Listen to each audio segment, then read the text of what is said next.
बदलापूर शहर झपाट्याने वाढत असून त्या तुलनेत शहराला आवश्यक पायाभूत सुविधा उभारण्याचे प्रयत्न सातत्याने सुरू आहेत.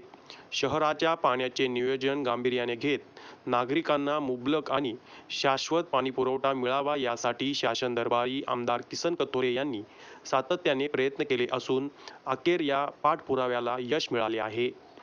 नगरोत्थान महाअभियानांतर्गत कुळगाव बदलापूर नगर परिषद पाणीपुरवठा योजनेची यंत्रणा बदलून ही योजना महाराष्ट्र जीवन प्राधिकरणाकडे सुपूर्द करण्यात आली आहे.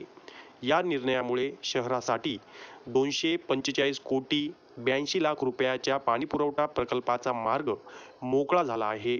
या प्रकल्पामुळे 2056 पर्यंत बदलापूर शहराचा पाणीपुरवठा सुरळीत होणार आहे.